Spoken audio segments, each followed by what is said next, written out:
Anak Jakarta, bagi kalian pecinta fotografi, pastinya pernah berburu matahari sore di wilayah Pelabuhan Sunda Kelapa. Apalagi ditambah kapal-kapal dengan kokohnya berbaris rapi di tepi dermaga yang legendaris ini. Duh, pasti keren deh ya hasil bidikan kamera anak Jakarta.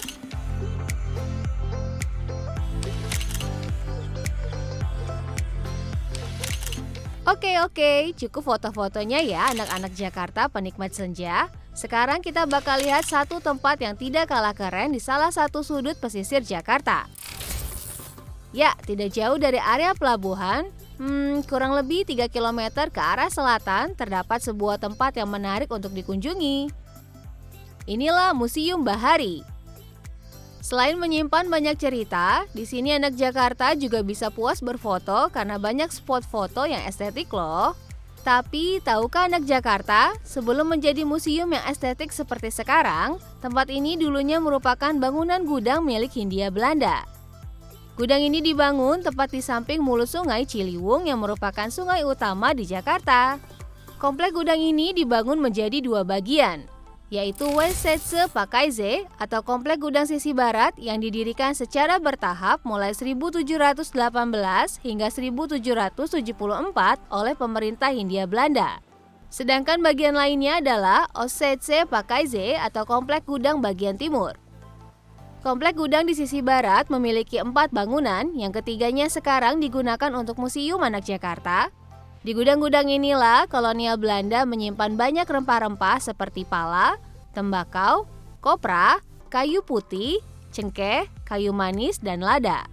Tidak hanya rempah-rempah nih anak Jakarta, kopi, teh, bahkan pakaian juga disimpan di sini sebelum dibawa ke berbagai pelabuhan di Asia dan Eropa. Kebayangkan anak Jakarta betapa sibuknya aktivitas masyarakat kala itu di kawasan ini. Anak Jakarta, jika diperhatikan pada bagian atas tembok hitam ini terdapat tulisan Anno diikuti angka-angka. Nah, kata Anno memiliki arti tahun, berasal dari bahasa Latin yang merupakan tradisi Eropa dan diterapkan di Indonesia. Biasanya kata Anno ini digunakan sebagai penanda kapan sebuah bangunan didirikan.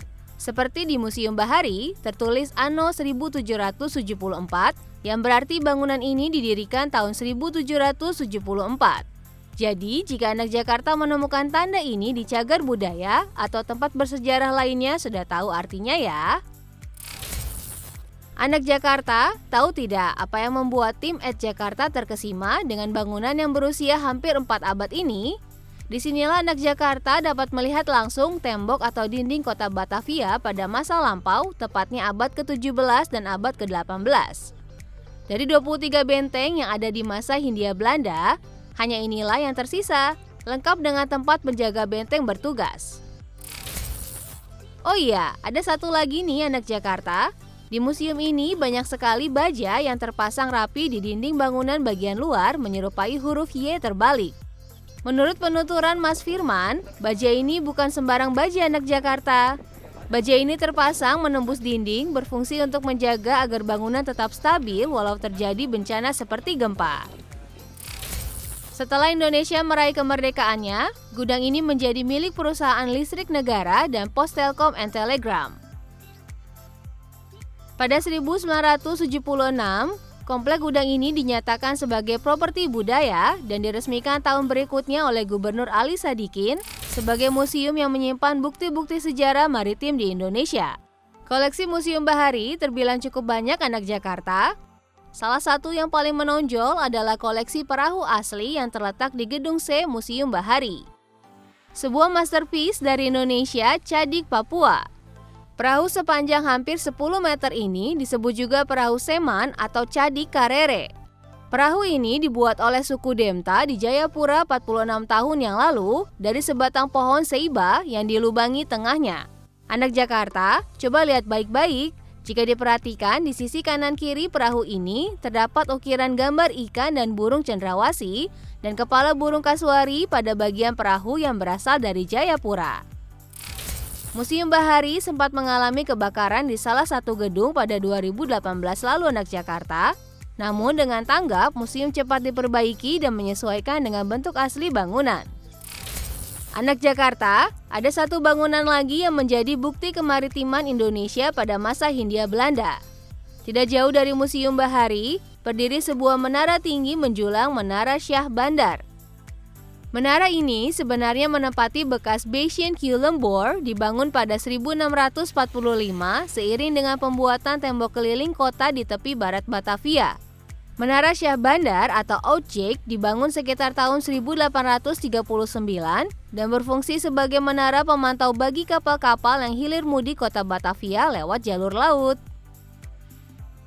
Selain itu, anak Jakarta, menara yang memiliki ketinggian sekitar 20 meter ini juga berfungsi sebagai kantor pabean yang mengumpulkan pajak atas barang-barang yang dibongkar di Pelabuhan Sunda Kelapa. Oh ya, tahukah anak Jakarta, wilayah Menara Syah Bandar ini merupakan titik nol Batavia loh. Buktinya, terdapat sebuah prasasti beraksara Tiongkok yang berarti garis bujur nol Batavia. Menurut Mas Firman, ada satu masa di mana orang Tionghoa di Batavia lah yang mengoperasikan menara ini anak Jakarta. Anak Jakarta, secara kasat mata, Menara Syah Bandar ini terlihat miring ya. Kemiringan menara ini diduga sengaja dibuat dengan tujuan agar jarak pandang petugas yang bertugas lebih luas saat memantau kapal-kapal yang hilir mudik. Setelah pembangunan Pelabuhan Tanjung Priok rampung tahun 1886, peranan menara ini berkurang. Bahkan pada 1950-an, Menara Syah Bandar pernah dijadikan kantor atau pos kepolisian penjaringan. Tidak afdol rasanya jika pergi ke Menara Syah Bandar tanpa mencapai puncak menara.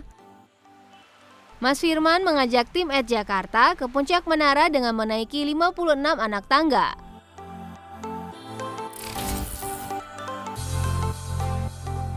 Setibanya di puncak, seakan kembali ke masa lalu, kita bisa melihat wilayah Pelabuhan Sunda Kelapa hingga kawasan Batavia yang kini menjadi kota tua.